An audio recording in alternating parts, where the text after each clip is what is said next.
إن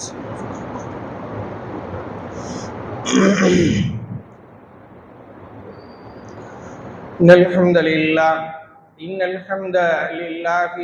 نحمده ونستعينه ونستغفره ونتوكل عليه ونعوذ بالله من شرور أنفسنا ومن سيئات أعمالنا من يهده الله فلا مضل له ومن يضلله فلا هادي له وأشهد أن لا إله إلا الله وحده لا شريك له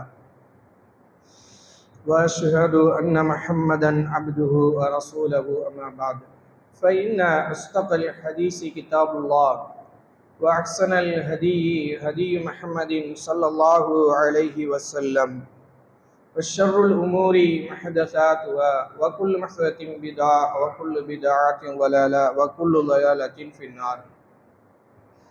يا أيها الناس اتقوا ربكم الذي خلقكم من نفس واحدة وخلق منها زوجها وبث منهما رجالا كثيرا ونساء واتقوا الله الذي تساءلون به والأرحام إن الله كان عليكم رقيبا. يا أيها الذين آمنوا اتقوا الله وقولوا قولا سديدا يصلح لكم أعمالكم ويغفر لكم ذنوبكم ومن يطع الله ورسوله فقد فاز فوزا عظيما. அனைத்து புகழும் புகழ்ச்சியும் அகிலங்களின் அதிபதியான அல்லாஹ் ஜல்ல ஷானஹு தஆலா ஒருவனுக்கு மட்டுமே உரித்தாக்கி புனிதமிகு ஜும்மாவின் முதல் உரையினை துவங்குகிறேன். மூமின்களே, அல்லாஹுவை எவ்வாறு அஞ்ச வேண்டுமோ அவ்வாறு அஞ்சி நடந்து கொள்ளுமாறும், நீங்கள் முஸ்லிம்களாகவே தவிர மரணிக்க வேண்டாம் என்ற அல்லாஹ்வுடைய வசியத்தை உங்களுக்கும் எனக்கும் ஞாபகப்படுத்தி, இந்த ஜும்மாவின் தலைப்பாக அழிக்கப்பட்ட சமூகங்களும் நாம் பெற வேண்டிய பாடங்களும் என்ற தலைப்பு தேர்வு செய்யப்பட்டிருக்கிறது. இந்த தலைப்பு தேர்வு செய்யப்பட்டதனுடைய நோக்கம், நம்மையும் நம்முடைய குடும்பத்தையும் நாம் வாழுகிற பகுதியையும் அல்லாஹ்வுடைய வேதனையிலிருந்தும் தண்டனையிலிருந்தும் தற்காத்துக் கொள்ளுகிற நோக்கம்தான்.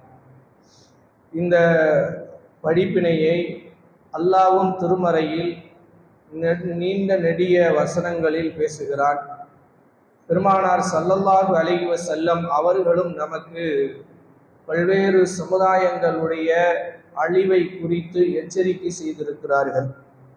அந்த எச்சரிக்கைகளும் எதற்காக என்றால், சஹாபாக்கள் அந்த மாதிரி ஆகிவிடக் கூடாது என்பதிலேயே கண்ணுங்கருத்துமாக இருந்தார்கள். சஹாபாக்கள் அந்த படிப்பினையை பெற்றுக்கொண்டார்கள். அப்படி நீங்க நபிமார்கள் அல்லாத காலத்திலேயே எப்படி நடந்து கொள்ள வேண்டும் என்பதுதான் முக்கியம். நபிமார்கள் இருக்கிற போது அது நடந்து அழிவு வர்றது என்பது ஒரு வரலாறு.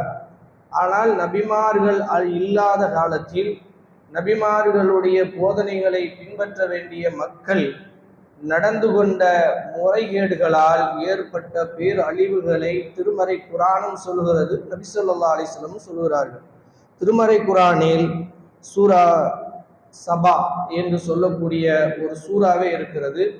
அதில் சபாவுடைய நாட்டில் வாழ்ந்த சில மக்களுடைய செய்திகளை அல்லாஹ் சொல்கிறான்.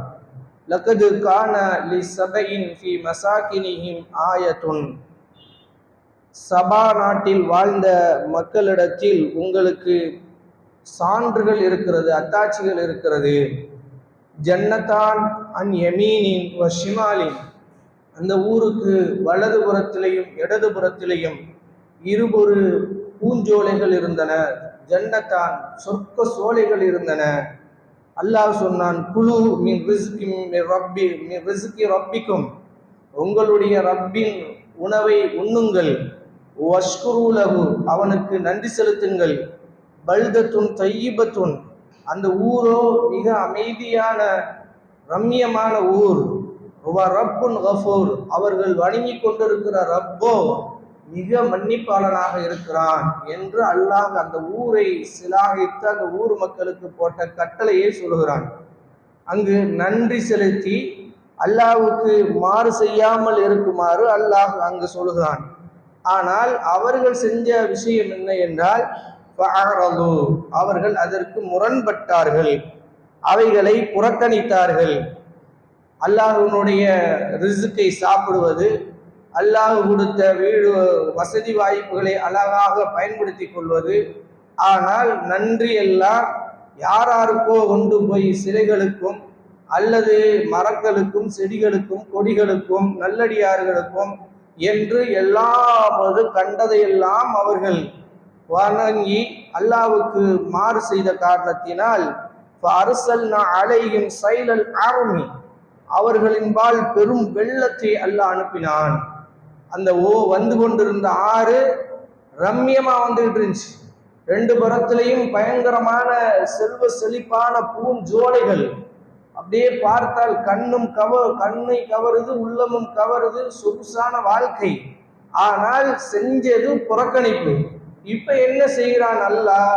பெரும் வெள்ளத்தை அவர்கள் பால் அனுப்பினான்.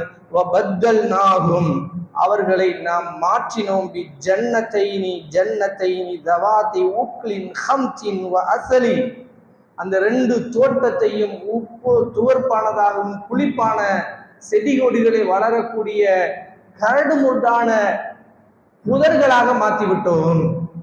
அதுவரைக்கும் வாழ்ந்து பயன்பட்டு கொண்டிருந்த அந்த ரெண்டு பகுதியுமே அந்த ஊருக்கு பயன்பட முடியாத புளிப்பு சுவை மிக்க கசப்பு மிக்க உடைய புற்களும் செடிகளும் வளர்ந்து காடுகளாக மாறி போயிருச்சு.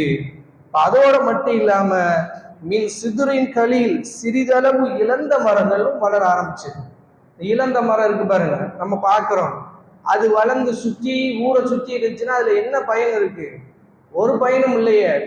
மிஞ்சி போனா அந்த இழந்த இலைய தூக்கி போட்டு தண்ணியில ஊற வச்சு ஜனாசாவா குளிப்பாட்டலாம். வாழ்வதற்கு ஏதாவது அதுல பயன் இருக்குமா என்றால் எந்த பயனும் இல்லாத சோலைகளாக அந்த காடுகளாக நாம் மாற்றினோம் என்று அல்லாஹ் நபி அல்லாத காலத்தில் சபா என்ற ஊர் அடைந்த பெரும் துயரத்தையும் அது அடைந்து மகிழ்ந்த பெருமதிகளையும் சொல்லி எதனால் இது ஏற்பட்டது என்பதையும் சொல்லுகிறார். அல்லாஹ்வுக்கு நன்றி மறக்கிறது என்பது மிக மிக மோசமான செயல். அது அல்லாஹ்வுடைய அதாபை கொண்டு வரும் என்று இந்த அடிப்படையில் நபி ஸல்லல்லாஹு அலைஹி வஸல்லம் அவர்களும் நபிமார்கள் அல்லாத காலத்தில் வாழ்ந்த மக்கள் செய்த குற்றங்களை சஹாபாக்கள் செய்ய எத்தனித்த போது அதை சுட்டி காட்டி, இப்படி நீங்க போனீங்கன்னா இந்த பேரழிவை சந்திப்பீங்க, இந்த வழியில் போன ஒரு கூட்டம் அழிந்திருக்கிறது என்று சொல்கிறார்கள். அதுல ஒண்ணுதான் ரசூல் ஸல்லல்லாஹு அலைஹி வஸல்லம் அவர்களுக்கு முரண்படுவது. ரசூல்லா ஒரு கருத்தை சொல்லிட்டால் அல்லது ஒரு சட்டத்தை சொல்லிவிட்டால் அந்த சட்டத்துக்கு முரண்படுவது என்பது பேரழிவுகளை கொண்டு வந்து தரும், அந்த சமுதாயம் அழிக்கப்படும் என்று ரசூல் ஸல்லல்லாஹு அலைஹி வஸல்லம் சொல்கிறார்கள். ரசூல் ஸல்லல்லாஹு அலைஹி வஸல்லம் அவர்கள் நிறைய கட்டளைகளை போட்டிருக்கிறார்கள். அந்த கட்டளைகளுக்கும் நிறைய தடைகளை போட்டிருக்கிறார்கள். அந்த தடைகளுக்கும் ஒரு பெரிய விஷயம் என்ன என்றால், சில தடைகளை தளர்த்துவதும் சில தடைகளை அப்படி கண்டும் காணாமல் போவதும் சில தடைகளை மறுப்பதுமாக பல்வேறு பிரச்சனைகள் பிற்காலத்தில் வரும் என்பதை உணர்ந்த ரசூல் ஸல்லல்லாஹு அலைஹி வஸல்லம் அவர்கள் தடைகளை பொறுத்த வரைக்கும் உங்களுக்கு எந்த விதமான அனுமதியும் இல்லை, அதை மறுப்பதற்கோ சகித்துக் கொள்வதற்கோ அதை வேண்டா வெறுப்பா செய்வதற்கோ. அதை பொறுத்த வரைக்கும் மிக தெளிவாக ரசூல் ஸல்லல்லாஹு அலைஹி வஸல்லம் சொன்னது, நீங்க முழுமையா அதுல இருந்து விலகிக்கங்க. உங்களுக்கு நான் சில விஷயங்களை ஏவி இருக்கிறேன், அந்த விஷயங்களை பொறுத்த வரைக்கும் உங்களால் முடிந்ததை செய்யுங்க, முடியாதுல உங்க தளர்வை பண்ணிக்கங்க அப்படி என்று ரசூல் ஸல்லல்லாஹு அலைஹி வஸல்லம் அவர்கள் நமக்கு அனுமதி கொடுத்திருக்கிறார்கள். இப்போ உதாரணத்துக்கு நீங்க பயணம் பண்ணிட்டு வரீங்க, காலையில ஃபஜ்ருக்கு தான் வந்து சேர்றீங்க, உடல்லாம் பயங்கர அசதியா இருக்கும், தூக்கம் வர கெட்டு போயிருக்கும், விடிய விடிய தூங்க முழிச்சுக்கிட்டு இருந்தது. இப்போ உடலும் சோர்வு மனமும் சோர்வு. இப்போ ஃபஜ்ர் பாங்கு சொல்லியாச்சு, இப்போ என்ன செய்யலாம்? ரசூலா கொடுத்த அனுமதி, நீங்க ஃபஜ்ருடைய 2 ரக்காத் ஃபர்ல தொழுதுட்டு பேசாம படுத்துருங்க. முன் சுன்னத்துக்கு ரசூல் ஸல்லல்லாஹு அலைஹி வஸல்லம் கொடுத்த அனுமதி. முடிஞ்சா தொழுங்கன்னாங்கல்ல, விடாம தொழுகணும். ஆனால் உடலும் மனமும் சோர்வாக இருக்கிறது, அல்லாஹ்வுடைய கடமையை நான் நிறைவேற்றிட்டு நான் அசந்து தூங்க போறேன் என்று போனால் மார்க்கத்தில் குற்றம் இல்லை. இதுதான் ரசூல் ஸல்லல்லாஹு அலைஹி வஸல்லம் நான் உங்களுக்கு ஒன்னு சொல்லி இருக்கிறேன், இதான் அமர்த்துக்கும் அம்ரன், ஒரு காரியத்தை உங்களுக்கு நான் ஏவி இருக்கிறேன், உங்களால் இயன்றதை நீங்கள் செய்யுங்கள். அதுல விஷயம் என்னதான், முடிஞ்ச அளவு செய்யுங்க, அதுல போட்டு நீங்க ரொம்ப சிரத்தை எடுத்துக்கிற வேணாம் என்று ரசூல் ஸல்லல்லாஹு அலைஹி வஸல்லம் அவர்கள் நமக்கு தெளிவாக வழிகாட்டியிருக்காரு. எல்லாத்துக்கும் பொருந்தும். இந்த மாதிரி ரசூல்லா அனுமதிச்ச விஷயங்களை நீங்க முடிஞ்ச அளவு ஃபாலோ பண்ண பாருங்க. முடியலையா, அதுல உங்களுக்கு கொஞ்சம் விடுவதற்கு அனுமதி இருக்கிறது. செய்தால் நன்மை, செய்யலாட்டி தண்டனை இல்லை என்றது ரசூல் ஸல்லல்லாஹு அலைஹி வஸல்லம் கோட்பாடு. இந்த இதுல ஹராம் ரசூல்லா தடுத்ததுக்கு அப்படி இருக்கா அப்படின்னா, வைதா நகைத்துக்கும் அம்ரன், ஒரு காரியத்தை உங்களை நான் தடுத்துட்டேன்னா ஃபஜ்தனிபுஹுக்குல், அது அனைத்தையும் நீங்கள் புறக்கணிச்சிருங்க. அதுல போய் நீங்க எனக்கு இல்ல அப்படி என்று நீங்க இருக்காங்க. ஃபஜ்ர் தொழாம இருந்தா தண்டனைன்னு ரசூலா தடுத்திருக்காங்க. ஃபஜ்ரை விடுவதற்கு ஏதாவது அனுமதி இருக்கிறதா? ஏதாவது ரெண்டு பேர்த்துக்கு தான் அனுமதி இருக்குது. ஒன்னு சுயநலவற்றவர்களுக்கு அனுமதி இருக்கிறது, அல்லது பெண்கள் சில காலங்களில் தொழக்கூடாது அவர்களுக்கு இருக்கிறது. மற யாருக்கு அது அனுமதி இருக்கு? விடுவதற்கு யாருக்கும் அனுமதி இல்லை, எல்லோரும் தொழுது ஆகணும். இப்போ ஒரு ஆளு எனக்கு சோர்வா இருக்கு, அதனால நான் ஃபஜ்ர் தொழாம தூங்க போறேன்னு போய் தூங்கலாமா? ரசூலா தடுத்தது, ஹராம் ஆக்கினாங்க, தடுத்துட்டாங்க. இப்ப நீங்க போய் இல்ல எனக்கு உடலும் அசதியா இருக்கு, என்னுடைய உயிரும் அசதியா இருக்கு, நான் ரெண்டு மனமும் ரொம்ப சோர்வா இருக்கு, நான் போய் தூங்குறேன், தூங்கி எஞ்சி நான் அப்புறம் தொழுதுக்கிறேன் என்ற அடிப்படைக்கு ரசூலா கோவிடல. இப்ப நமக்கு என்னன்னா, நம்ம தூங்கிட்டு ஒரு 8 மணிக்கு 10 மணிக்கு எஞ்சி ஃப்ரெஷ்ஷா தொழுவான். இந்த ஃப்ரெஷ்ஷா அல்ல எதிர்பார்க்கல, ரசூலா சொல்லல. அங்கு உனக்கு என்னன்னா, ஃபஜ்ர் என்பது கிதாபமா கூத்தா, அது நேரம் குறிக்கப்பட்ட கடமை, அப்பொழுது நிறைவேற்றிட்டு தூங்கிரு. அது கொஞ்சம் கூட குறையா இருந்தா அது ரப்பு பார்த்துக்கிடுவான். ஓ வேலை என்னன்னா, நீ ரசூல்லா சொன்னதை செஞ்சையா இல்லையா, ஹராமில் இருந்து விலகுனியா இல்லையா என்பதுதான் முக்கியமானது எல்லாத்திலையுமே. அதனாலதான் வட்டியில தான் முழுமை விளைவிக்குங்க. நீ அல்லாஹ் தடுத்த எல்லாத்திலையும், ரசூலா தடுத்த எல்லாத்திலையும் நீங்க எந்த விதமான அனுமதியையோ அல்லது அதுல இறத்திரால் முரண்படுவதோ, அதுல இஹ்திலாஃப் கருத்து வேறுபாடு பண்ணுவதோ, அதை மாற்ற முயற்சிப்பதோ, அல்ல கண்டும் காணாம நம்ம செய்வோம் என்று அல்லாஹ்வையும் ரசூலையும் ஏமாற்றுவதாக நினைத்து கொண்டு தாங்களை ஏமாற்றிக் கொள்வதற்கோ எந்த இடத்தையும் விடல. அப்படி விட்டா என்ன ஆகும் என்றால், ரசூல் ஸல்லல்லாஹு அலைஹி சொல்றாங்க, தஊனி மா தரக்துக்கும், உங்களை நான் எப்படி விட்டிருக்கிறேனோ அப்படி என்னை விட்டுருங்க. நான் ஏதாவது உங்களுக்கு ஒன்று நான் சொல்லியிருக்கேன்னா அதுல அப்படியே இருங்க. அதை விட்டுட்டு நீங்க மீண்டும் மீண்டும் அதுக்கு முரண்படுற மாதிரி எத்தனிச்சிங்கன்னா, ஃபஇன்னமா ஹலக மன் கான கப்லக்கும், உங்களுக்கு முன்னால் இருந்தவர்கள் அழிந்ததெல்லாம் அவர்கள் தங்களுடைய நபிமார்களுடைய சுன்னாக்களில் கருத்து வேறுபாடுபட்டதும் திராளியும் அவர்களோடு முரண்பட்டதுதான் காரணம். நான் ஏற்கனவே சொன்ன மாதிரி ஹதீஸ், அதுக்கு பின்னாலதான் இதை சொல்றாங்க. இதை சொல்லிட்டு தான் ரசூலா அதையே சொல்றாங்க. இப்ப நீங்க முன்னால நீங்க சஹாபாக்கள் ரசூல்லா சொன்னதுக்கு மாற்றமாகவோ அல்லது வேறு விதமாகவோ நடக்க எத்தனிக்கல, ஆனால் வந்துருமோ என்று ரசூல் ஸல்லல்லாஹு அலைஹி வஸல்லம் எச்சரிச்சுட்டு போனது அவர்களுக்கு பொருந்தல, நமக்கு வந்துருச்சு. பாருங்க, ரசூல் ஸல்லல்லாஹு அலைஹி வஸல்லம் அவர்கள் நம்ம உயிரை விட மேலானவர்கள். நமக்குன்னா மூமின்கள் முழுவதற்கும் இதுல முதல் சமுதாயம் சஹாபாக்கள். சஹாபாக்கள் எந்த அளவுக்கு ரசூல்லாவை ரத்தமும் சதையும் உயிருமாக நேசித்தார்கள் என்பதற்கு நிறைய சான்றுகள் இருக்கிறது. அந்த சான்றுகள்ல அவர்கள் உச்சபட்சமாக அவர்கள் என்ன நினைக்கிறாங்க, ரசூல்லாவுக்கு எப்படி மரியாதை செலுத்துவது, கண்ணியப்படுத்துவது எப்படி, ரசூல்லான்னு தான் கூப்பிட்டாங்க, விட்டுட்டான் அல்லாஹ். அதே போல ரசூல் ஸல்லல்லாஹு அலைஹி வஸல்லம் மாறியே தொழுதார்கள், விட்டுட்டான். அவர்கள் மாறியே நோன்பு வச்சார்கள், விட்டுட்டான். அவர்கள் தனிப்பட்ட முறையில செய்ய போனதை செய்ய சில சஹாபாக்கள் எத்தனைத்தார்கள். ரசூலா தடுத்தாங்க, விட்டுருங்க, அதுக்குள்ள வராதிங்க.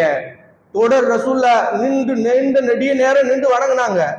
இப்ப ஒருத்தர் சத்தியம் செய்யறாரு, வல்லாஹி நல்லா சத்தியமாக இனிமேல் நான் தூங்கவே மாட்டேன், விடிய விடிய தொழுகதான், விடியும் தொழுக பகல்லையும் தொழுகன்றாங்க. ரசூல் ஸல்லல்லாஹு அலைஹி வஸல்லம் பார்த்துட்டு அப்ப ரசூல் ஸல்லல்லாஹு சொல்றாங்க, எல்லாம் மீறுறீங்க, அப்படி போகாதீங்க, உங்களால முடியாது. நீங்க என்ன நானும் தூங்குறேன், நானும் தொழுகிறேன், அதோட நிப்பாட்டிக்கங்க, நீங்க உங்களுக்கு கடமையானதை செஞ்சுட்டு போயிட்டு இருங்க என்று ரசூல் ஸல்லல்லாஹு அலைஹி வஸல்லம் அவர்களை கூப்பிட்டு கண்டிக்கிறார்கள். ஒருத்தர் சொல்றாரு, ரசூல்லா மாதிரியே நான் நோன்பு வைக்க போறேன், தொடர் நோன்பு, நம்ம வைக்கிற நோன்பு மாதிரி இல்ல, ரசூல்லாவுடைய நோன்பு. நாம சஹரு இஃப்தார் வச்சுட்டு சஹரை முடிச்சுட்டு இஃப்தார்ல முடிச்சிருவோம். ஆனா ரசூல் ஸல்லல்லாஹு அலைஹி வஸல்லம் தொடர் நோன்பு வைப்பார்கள். 15 நாள் எதையுமே உண்ணாமல் தொடர் நோன்பு. முடியுமா? ரசூலா வச்சிருக்காங்க. அப்பதான் சஹாபாக்கள் நீங்க எப்படி வைக்கிறீங்க அப்படின்னு கேட்டோம்னா, இரவில் அல்லாஹ் எனக்கு உணவளிக்கிறான். ஆத்மீகமாக ஆன்மீக ரீதியில் நம்ப வேண்டிய முறை ரசூலா சஹாபாக்கள் ரசூலா சொன்னாங்க, அது சஹாபாக்கள் நம்பினாங்க, விட்டுட்டாங்க. ஒருத்தர் சொல்றாரு, நான் இனிமேல் கல்யாணமே முடிக்க மாட்டேன். ஏன் கல்யாணம் முடிச்சா தானே பொண்டாட்டி புள்ள சம்பாத்தியம் வேலை வெட்டி, அது எதுவுமே வேணாம், நான் பாட்டுக்கு கிடைச்சதை தின்றுட்டு ஒரே இபாதத்தில் ஈடுபட போறேன்னு ரசூலா சொன்னாங்க, விட்டுருங்க, போகாதீங்க, அப்படி போகக்கூடாது. இப்படி ரசூல் ஸல்லல்லாஹு அலைஹி வஸல்லம் காலத்திலேயே சில சஹாபாக்கள் எல்லை மீற போகிற போது ரசூல்லா கட்டி இழுத்தி அப்படி முரண்பற்றாதீங்க, அப்படி முரண்பட்டா அழிஞ்சிருவீங்க, பெரிய பேரழிவை கொண்டு வந்துடும் என்பதை எச்சரிக்கும் விதமாக ரசூல் ஸல்லல்லாஹு அலைஹி வஸல்லம் தடுத்தார்கள். அதுல உச்சபட்சம் என்ன தெரியுமா? ரசூல் ஸல்லல்லாஹு அலைஹி வஸல்லத்துக்கு முன்னால் வாழ்ந்த நபிமார்களை அந்த சமூகம் எந்த இடத்துக்கு கொண்டு போச்சோ அதே இடத்துக்கு சில சஹாபாக்கள் ரசூலுல்லாவையும் கொண்டு போக பார்க்கிறார்கள். என்ன இடம்? இதுக்கு முன்னால் இருந்த சமூகங்கள், குறிப்பாக யூத கிறிஸ்தவ சமூகங்கள் ரசூல் நபிமார்களை வணக்கத்துக்குரியவர்களாக மாற்றினார்கள். ரசூலுல்லாஹ்வே சொல்லுகிறார்கள். அன்னை சஃபியா ரலியல்லாஹு அன்ஹா அவர்கள் இன்னைக்கு இருக்கக்கூடிய ஷாம்ல, இன்னைக்கு இருக்கிற பலஸ்தீன், சிரியா, ஜோர்டான், லெபனான், இந்த 4 நாட்டுக்கு பயணப்பட்டு போயிட்டு வந்து அங்கு ஒரு பெரிய சர்ச்சு கட்டப்பட்டிருக்கு. அதனுடைய அந்த வேலை நுட்பங்களை எல்லாம் பார்த்து பிரமிச்சு போன அன்னை சஃபியா ரலியல்லாஹு அன்ஹா இன்னொரு மனைவிட்ட சொல்லிட்டு இருக்காங்க, ரொம்ப ரொம்ப அற்புதமான கலை வடிவம் என்றெல்லாம் அதை சிலாகித்து பேசுகிற போது ரசூலுல்லாஹ் கண்டிக்கிறாங்க. எதை பேசிட்டு இருக்கீங்க தெரியுமா? எதை இந்த உம்மத்து பேரழிவை கொண்டு வந்து சேர்த்ததோ அதை போய் பேசிட்டு இருக்கீங்க. அவர்கள் யார் தெரியுமா? தங்களுடைய நபிமார்கள் ஒருத்தர் மௌத்தா போனால் அவருடைய அடக்க ஸ்தலத்திலேயே வணக்க ஸ்தலங்களை கட்டி அதை சிறப்பித்து அழிந்து போனவர்கள் அவர்கள். அதை போய் நீங்க இங்க பெருசா பேசுறீங்க என்று ரசூல் ஸல்லல்லாஹு அலைஹி வஸல்லம் அவர்கள் கண்டிக்கிறார்கள். இது இன்னைக்கு பாருங்க, ஊடுருவி இருக்கா?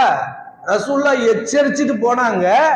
ஆனா இன்னைக்கு நம்முடைய சமூகத்துக்குள்ள ஊடுருவி இன்னைக்கு கழுதைக்கும் யானைக்கும் கபர் கட்டாங்க. மனுஷனுக்கு கட்டினது போக எதுக்கெல்லாம் கட்டி வச்சிருக்காங்க. இதுக்கு அதை நான் ஒரு எக்ஸ்ட்ரா பிளேஸ் பண்ணல, அதை வெறுமனமே யூகத்துல சொல்லல.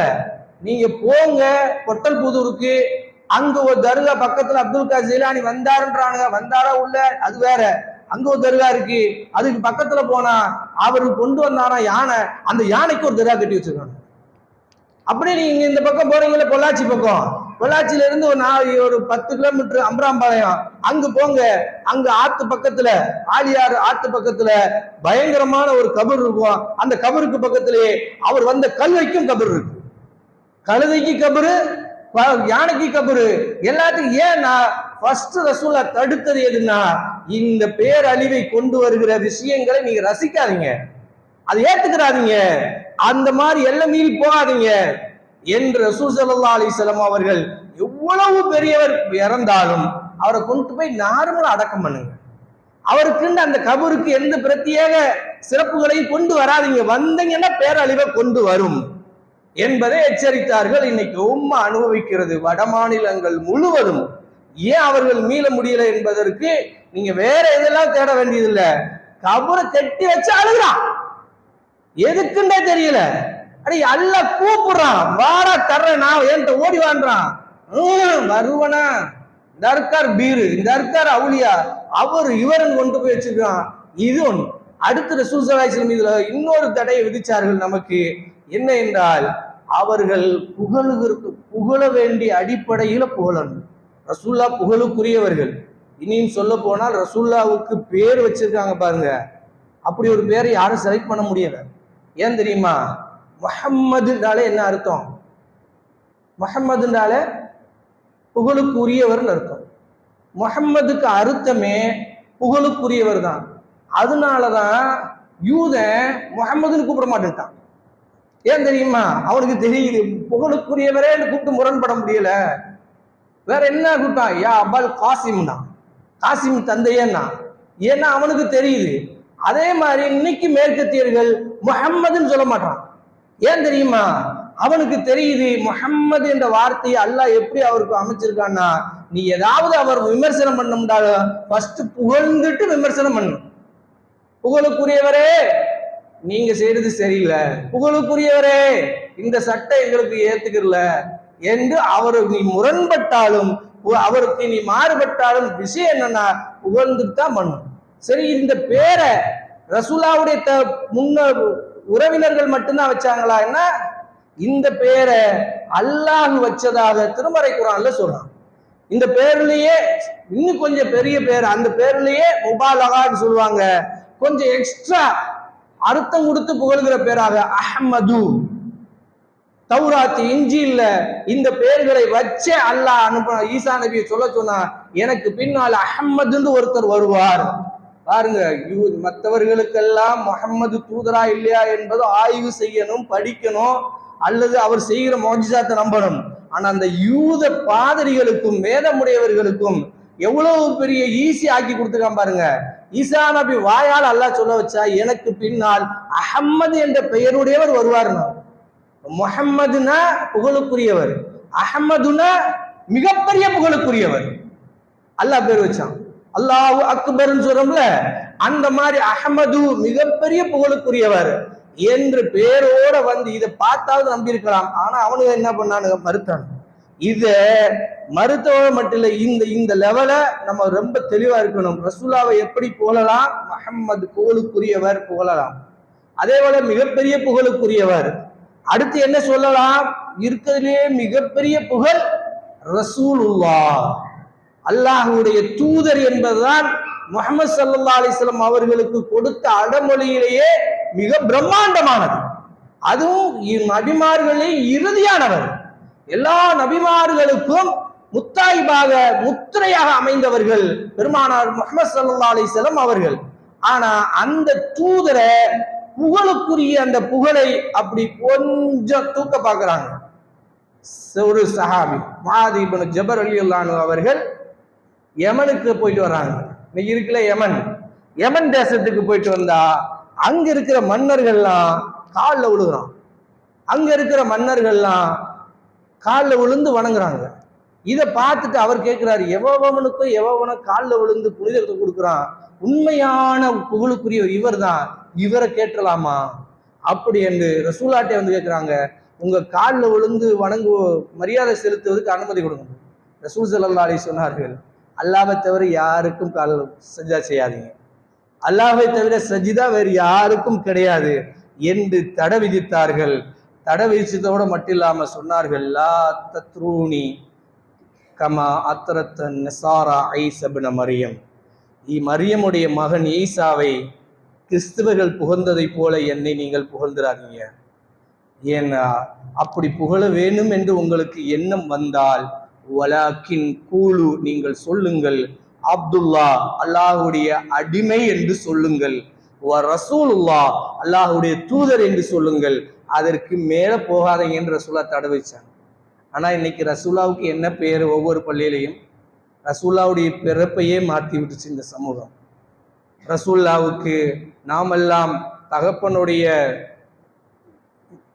இந்திரிய துளியிலிருந்து வந்திருக்கிறோம், பெருமானார் ஸல்லல்லாஹு அலைஹி வஸல்லம் அல்லாஹ்வுடைய நூறிலிருந்து வந்திருக்கார்கள் என்று பிறப்பையே மாத்திட்டார்கள். சரி, ரசூல்லாவை எப்படியா புகழ்றீங்க? அல்லாஹ் கஃபூர், ரசூல்லாவும் கஃபார். அல்லாஹ் கஃபூர், ரசூலா என்ன கஃபார். அல்லாஹ் சத்தார், ரசூலா சத்தார்.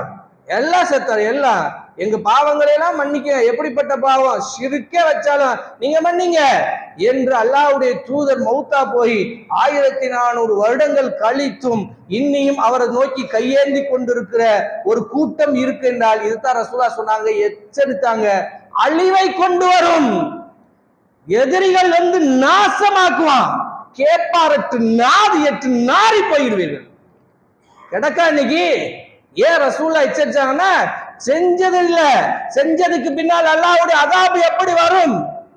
கல்லையும் மண்ணையும் மரத்தையும் செடியையும் கொடியையும் மனிதனையும் மனித உறுப்புகளையும் வணங்குறவன் கூட வந்து நாய் மாதிரி அடிச்சு தூக்கி போட்டு போறான், கேட்பதற்கு ஆள் இல்லாம. ஏன் உணர வேணா? இந்த சமூகத்தினுடைய உலமாக்கள் உணர வேணா? ரசூலா தான் சொன்னாங்க, நீங்க அழிவதெல்லாம் உங்களுக்கு முன்னால் இருந்தவர்கள் எப்படி நபிமார்களுக்கு முரண்பட்டும் மாறுபட்டும் போனார்களோ அப்படி போவீர்களானால் அழிவை சந்திப்பீர்கள் என்றார்கள். அல்லாஹ்வுடைய அதாபு வருவதற்கு முன்னால் எத்தனித்துக் கொள்வோம், அல்லாஹ்வை புகழும். அல்ஹம்துலில்லாஹ் தான் புகழ் அனைத்தும் அல்லாஹ், ரசூலா புகழுக்குரியவர்கள் தான். ஆனால் அல்லாஹ்வுடைய அந்தஸ்தை ஒரு காலம் ரசூலா பெறமாட்டார்கள். இன்னியும் இதுல வழிகட்டு போய் ரசூலா இன்னும் உயிரோடு இருக்கிறார்கள் நம்புற கூட்டமும் இருக்கிறது. இதெல்லாம் அதாபை கொண்டு வரும் என்பதை உணர்ந்து அல்லாஹ்விடத்துல பாவ மன்னிப்பு தருவோம்.